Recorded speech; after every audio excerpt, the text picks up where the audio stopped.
Alright, should you take apart your Colt Python, your Colt Trooper, your Colt King Cobra, your Colt whatever, Revolver? I think you should. Some people say that, you shouldn't. But, if you're good at working on stuff, I actually, either way, the way I see it is that you have to. It has to be taken apart. I'm in the process of taking this down, and if you see, I gotta clean all this, but I do it in each thing in a step. I take one thing out, and then I move on to the next, and I keep everything separate. Like you see over here, I take the screw for the cylinder out, and then I take the cylinder out, and then I clean that. Then I take all these parts and I clean those parts, put those to the side.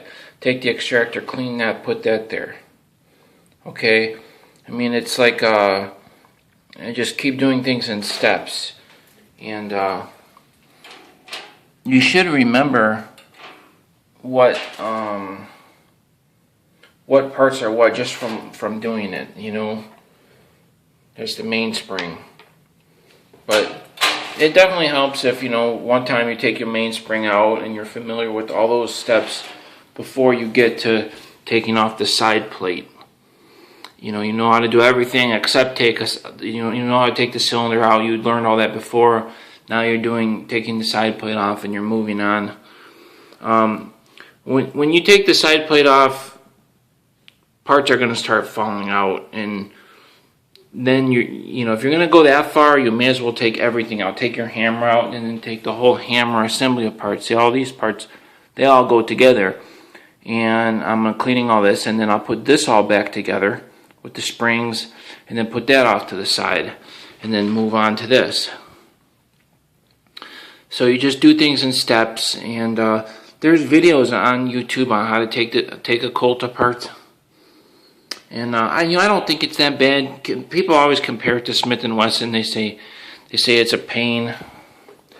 It's harder than a Smith & Wesson, and I don't know if that's so much true. I don't know if that's true.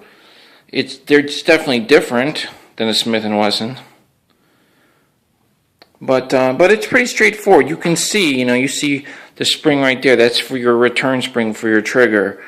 And you can see, like, your parts for your hammer. You can see the way it works when it's braking in double action. You can see where it breaks in single action. You can move the parts with the side plate off, and you can see what's going on.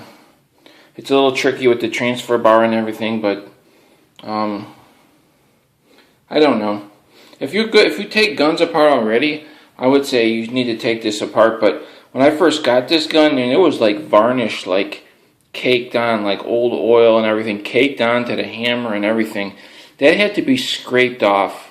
You can't spray and flush that out. That needs to be scraped and removed. It's like old oil and grease and everything just gummed up.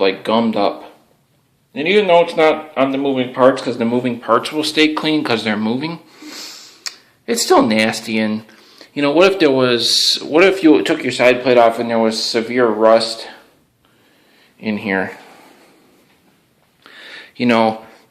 That needs to be taken care of. It needs to be scraped off, and my gun isn't, obviously, but all that needs to be cleaned. And I think somebody was taking one apart and they found a broken part inside. Something was broken somewhere. It had a huge crack and it was about to go, or it was in two pieces. I saw a video somewhere. I can't remember if that was a Colt, maybe it was a Smith.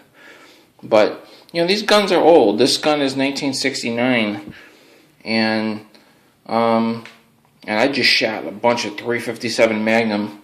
Of course, nothing's going to break, but this way, it's clean. You see all the parts, you see your springs, and everything is perfect. So should you take apart your Colt Revolver? To me, if you're going to shoot the gun, or whether you're going to keep the gun and store it, it's old. It needs to be taken apart and cleaned and oiled, and especially if it's an old gun. This was a cop. I bought this from a cop, and he used to carry it. So sweating on it and everything else. To me, it has to be done, but could you get away with just flushing it out? Just, yeah, I mean, I guess so, but just because of rust and its age, you know, if you want to just do that, get like a Smith & Wesson 686, or, you know, get a Ruger and just spray them out, you know, just flush them out without taking them apart.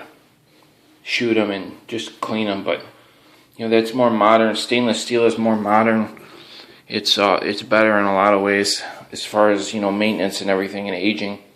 But so I don't know which is easier or harder, a Smith & Wesson or a Colt.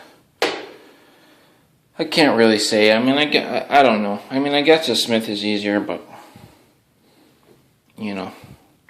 So anyway, yeah, I don't know.